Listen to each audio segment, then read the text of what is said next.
solid sphere. Second step is to formulate it Gaussian law mathematically. E dot ds is nothing but q enclosed by it over epsilon naught, and E dot ds is EDS because once again the angle between E and ds is 0, and E is constant over the surface or on the surface, so you can pull E outside the integration.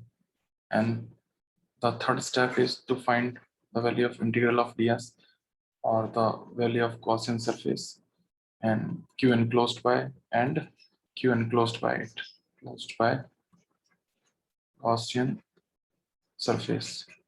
Now, from here you can see that the value of ds is 4 pi r2 square,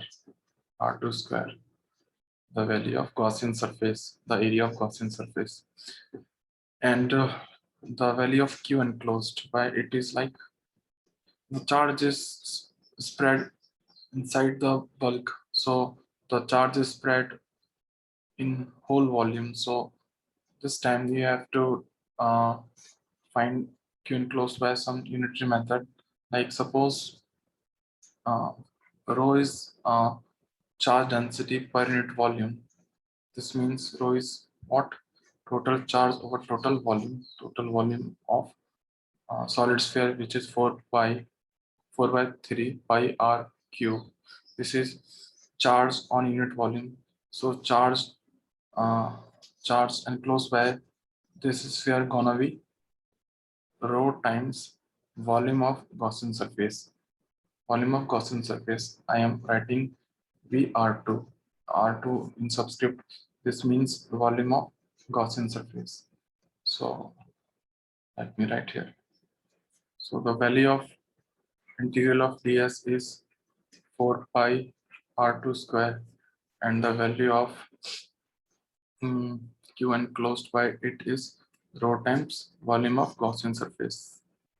Volume of Gaussian surface. So it come out to be rho times volume of Gaussian surface is 4 by 3 times pi times r2 cube.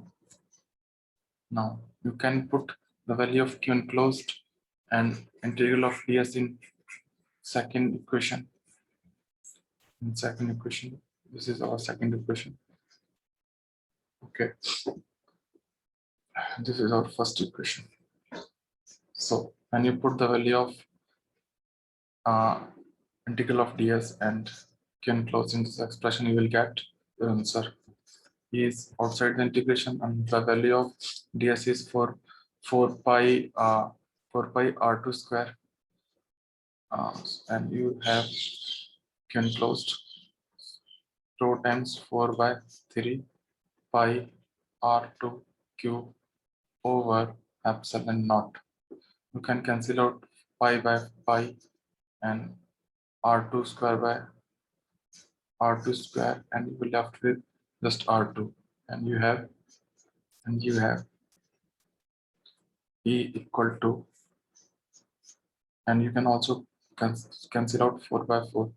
You have just rho times r2 over 3 epsilon naught, rho times r2 over 3 epsilon naught.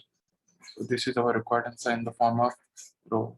When you put the value of rho, you can simplify further. The value of rho is q over 4 by 3 pi r cube, and here 3 epsilon naught as it is, and r2 is here. So you can also cancel out 3 by 3, and here you get q times r2 over 4 pi. You can write r cube as r square times r over times epsilon naught. So 4 pi epsilon naught, 1 over 4 pi epsilon naught can be written as k q r2 over R cube. I thus write R cube as R square times R, but it is of no use. I was thinking of some manipulation, but it is not there present. So I just write R square times R once again as R cube. So this is our electric field at any point inside the Gaussian surface. Not Gaussian surface, plus inside the solid sphere. So there is one more step to plotting graph. You can see from this expression, the electric field is directly proportional to radius. This is fixed, this is fixed, this is fixed. Because this is given the radius of solid sphere.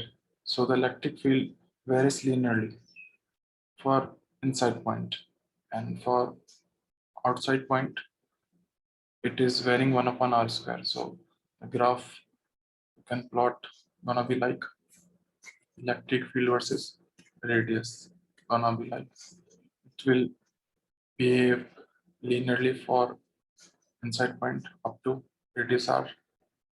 E gonna be directly proportional to r. Then it will behave like this. Here electric field is inversely proportional to 1 upon r square. So this is gonna be graph for solid sphere, and for hollow sphere the graph gonna be like for inside point the value of electric field is 0. At on surface the value of electric field is k q upon r square, and for outside point it's like k q over r square, means electric field is inversely proportional to r square. That's why graph is like this. And yeah, also its value is k q over r square. So we are done with our topic. I think you understood this topic very well. Thank you.